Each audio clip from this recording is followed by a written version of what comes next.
All right, guys. I've got an over-the-board report for you. This is my 8th live game, and we're playing against Sheffield University's B team. I'm playing for Chesterfield Chess Club's C team, and I'm on board 3. So, let's go through it. By the way, if you don't want to know the result beforehand, shut your eyes or turn away for 3 seconds now. Okay, you're back in the room. So, you're not going to believe this. I faced a bloody Vienna again. And I thought to myself, well, to be fair, I didn't think to myself all that much, right? But I thought I'm going to learn a lesson from last time. I don't want to go down any route that my opponent is going to be familiar with. I want to knock him off his game. And let's go Freddy Krueger style. And I threw in F5, which is already a blunder. I really need to get my act together with this. I mean, so there, or even knight out, I know they're both fine. Both knights, you can play both knights. I went for this. Now, obviously he can take, but that's playing into familiarity. Now he plays pawn to F4. And this is, also a blunder. Because we both have a completely hanging pawn, right?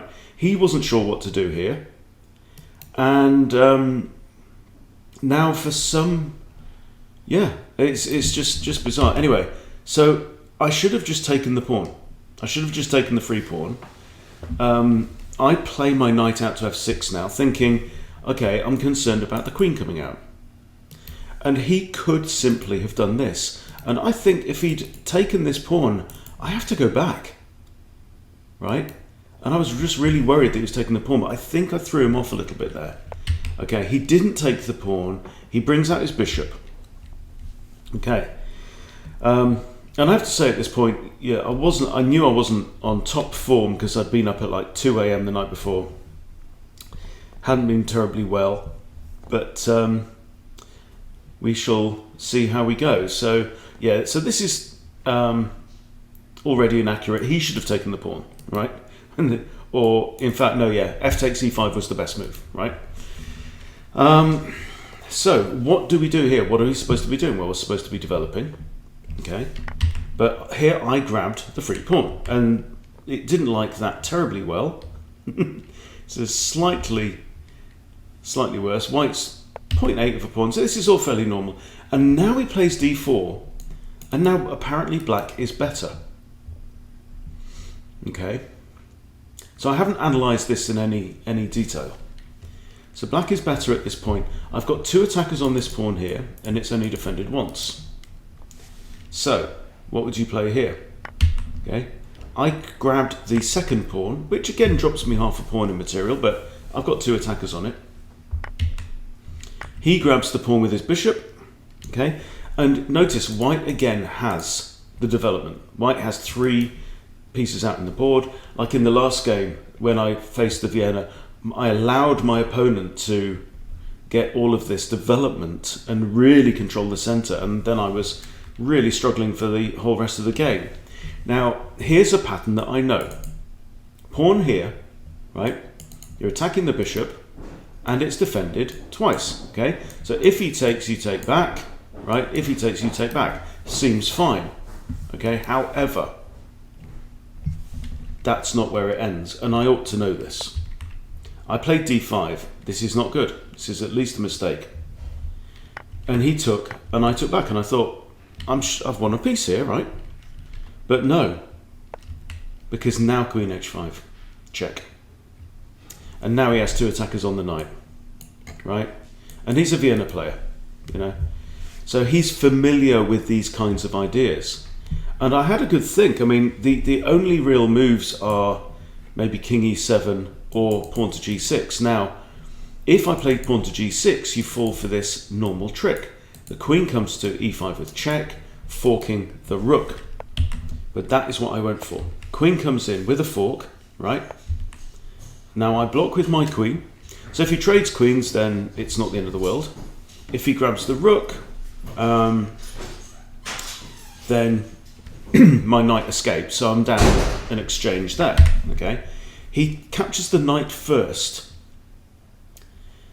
and here I have a bit of a think, because if I trade queens, he recaptures here, he's attacking my rook, and in fact he's got the evil bishops, and my rook is lost anyway, right? So the move that I find here is bishop to g7, and white is now in a winning position apparently at this point. Now if he takes the bishop, obviously that's just better for me. So he now trades queens, and material wise I've got 6 pawns, he's got 6 pawns. 1 2 3 1 2 3. Material is actually equal at this point in time. However, in terms of activity, white is better. I've got a very weak pawn here. I've got an exposed king, and I'm not allowed to castle anymore. Okay, and now, I mean, I noticed that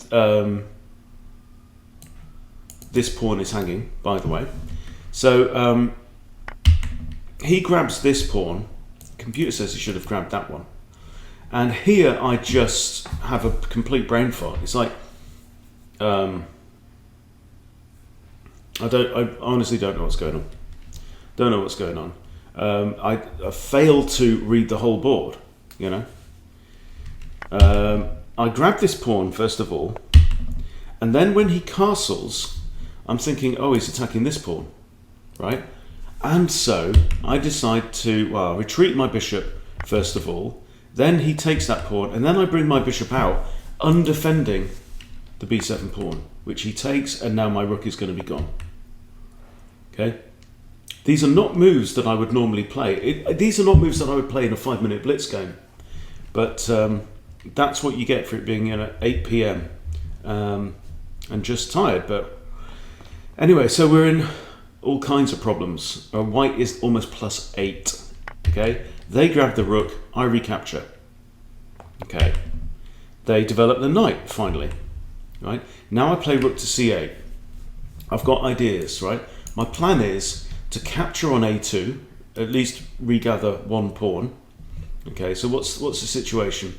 I've got 3 minors, so I'm down an exchange and 2 pawns right now. So I'm -4 in material. Okay, so I attack the bishop.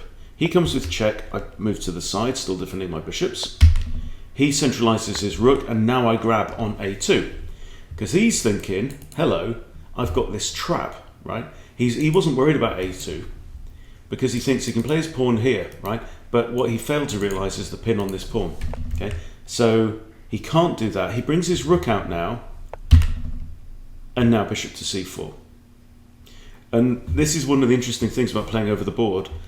I saw his face go red at this point in time, because he knew that was a blunder. So obviously I'm pinning both rooks. Now, then he thought for several minutes. Okay, I can tell you how long. You know, I've put like timestamps down on the sheet here. So this is move 20. He's got 58 minutes left. I've got 60 minutes left. Yeah, so I said that move was questionable from him. He had a jolly good think. Now, here's what I expect. I was thinking, is he going to do this? So rook to c3. Then if I take his rook, he takes my rook. Okay. And at least material is equal. He doesn't lose a rook. Okay, but then I thought, okay, if he does this, I take rook, he takes rook, but hang on. Then I was expecting the knight to come in here with check, right? So that's really what I was calculating. And I thought about this idea, you know, could I take there? That's it. If he plays here, I could take with the bishop, but then he has knight in with a double check, and I have to come out here, and I just wasn't sure. But that isn't the move that he played. What he played was the immediate knight to e5. Okay, now clearly I have to take, because he has a fork. I'm in check, and he's got a fork on here. I could maybe have moved to here, but then if knight takes and king takes, I lose my bishop. So it's a no-brainer. I captured there. Bishop now takes, and now rook to c6 to defend my bishop. Not apparently the best move. I should probably have just captured. Yeah, that's actually a blunder. So now he's back to nearly +7. Should have taken the rook here, attacking this rook. Then he'd have probably have captured here, but then I guess, well, then my bishop's also, no, my bishop isn't technically hanging because the pawn is pinned. So I can actually capture this rook for free. So I should have taken the rook and given up the bishop. Okay, just sloppy thinking there. Okay, so he takes, we trade everything off, and now, so I try and get my A pawn as far up the board as possible. He comes here and I meet him, right? White is now +9, has to be said. He comes here, I push up. Okay, I come towards his pawn, and we come back, and at this point I said to him, I think this is a technical draw, which is a bit of a bluff, and probably not really allowed at chess, but so I think it's a technical draw. It's not. White's completely winning, and I'll just whiz through the remaining moves. So I'm treating this as like a, you know, king, pawn and king endgame, but the problem is that he can just drive me back towards the back rank, and then his king is going to be able to come up, nab this pawn and promote, and that is just what happens in the game. Okay, so I take opposition, and now he comes over towards my pawn. I grab his pawn, okay, and now there's loads of winning moves. Okay, so he comes down with the king,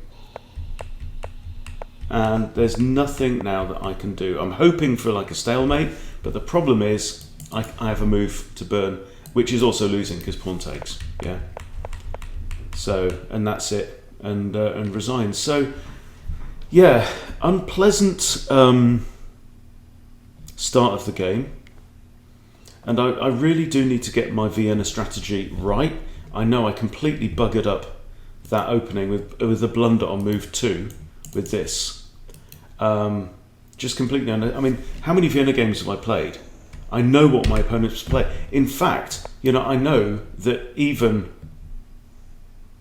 you know, if we do this and this and takes and takes and takes, you know, I know that this is okay, right? So this position 0-0, right? Why didn't I go for that? Because I know this is strong and my opponent probably hasn't seen it that much. By the way, he is slightly higher rated than me in ECF terms right now. He's like 1560, I was 1520 something or something. But close enough. But good game, always another lesson as well.